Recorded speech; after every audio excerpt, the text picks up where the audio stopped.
আজকে মাননীয় মুখ্যমন্ত্রীর হাত দিয়ে শিলপাড়া সিএনজি আর পিএনজি স্টেশনের আনুষ্ঠানিক উদ্বোধন করলাম।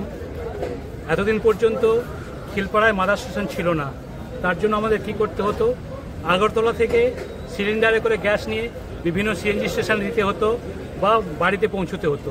কিন্তু আগরতলাতে সিএনজি আর পিএনজি স্টেশন শুরু হওয়ার জন্যই আমরা এখানে যে অন্যান্য সিএনজি স্টেশন আছে এখান থেকে গ্যাস ভরে দিতে পারবো, তাতে টাইম অনেক কম লাগবে পৌঁছানোর।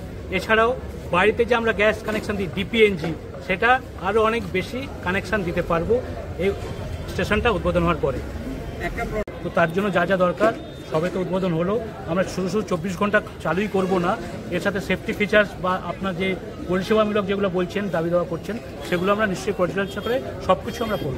মানেই হচ্ছে আমরা পরিষেবা দেওয়ার জন্য 24 ঘন্টায় আছি, সেটার মানে এই যে কোনো অসুবিধা হলে আপনারা পৌঁছতে পারেন। আর যদি এই পার্টিকুলার সিএনজি স্টেশনটার কথা ধরা হয়, এটা এখন পর্যন্ত রাত্রি 10টা পর্যন্তই চলে, কিন্তু খুব শীঘ্রই এটা আমরা রাত্রেও শুরু করবো, যাতে 24 ঘন্টা যে কোনো মানুষ আসতে পারেন এবং এখানে গ্যাস সাপ্লাইয়ের কোনো অভাব হবে না। গাড়ি বলছেন যে 5 টাকা বেশি নেওয়া হতো, এটা ক্যারিং কস্টের জন্য নয়। অ্যাকচুয়ালি আগরতলাতে অনেক আগে থেকেই শুরু হয়েছিল সিএনজি স্টেশন 1990 সালে। এখানে যে লোকাল গ্যাস পাওয়া গেছে ত্রিপুরাতে, সেইটা ব্যবহার এনকারেজ করার জন্যই কেন্দ্রীয় সরকার আগরতলাতে গ্যাসের যে দাম তার উপরে 40% সাবসিডি দেন, সেটা এখনও আছে। এটা ক্যারিং কস্টের জন্য নয়, কিন্তু সেই সাবসিডিটা আগরতলার বাইরে অন্যান্য জায়গায় পাওয়া যায় না, সেটা গোমতী জেলা হোক বা অন্যান্য জেলা হোক। তো সেই যে দামের ডিফারেন্স গ্যাসের, সেই ডিফারেন্সের জন্য আমাদের সেল প্রাইসের ডিফারেন্স আছে, এটা কিন্তু ক্যারিং কস্টের জন্য নয়। যেই 40% সাবসিডি আমরা আগরতলায় পাই সেটা আমরা গোমতীতে পাই না, তাই দামের ডিফারেন্স থাকবে। এখানে যে আমরা গ্যাস বিক্রি করি, যেটা আমরা কিনি, তারপরে প্রসেসিং হয়, কম্প্রেস হয়, সেলস ডিস্ট্রিবিউশন হয়।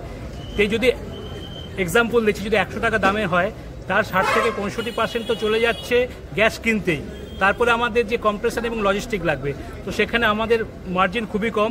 তবুও যেহেতু গোমতীবাসী একটা দাবি করছেন যে ডিফারেন্স কেন হচ্ছে, আমরা পর্যালোচনা করব এবং যদি কিছু সম্ভব হয় নিশ্চয়ই বিবেচনা করব। একসাথে আমরা এটাও জানিয়ে রাখি যে ত্রিপুরা স্টেটের একটা ত্রিপুরা রোড ডেভেলপমেন্ট সেস ইম্পোজ করা হয়েছে, সেটা সব জায়গাতেই। সেটাতেও আমরা স্টেট গভর্নমেন্টকে আমরা অ্যাপ্রোচ করেছি, যদি টিআরডি সেসটাও কিছুটা কমানো যায়, সেই যে বেনিফিটটা সেটাও আমরা পাস অন করবো কাস্টমার্সকে। এখন তো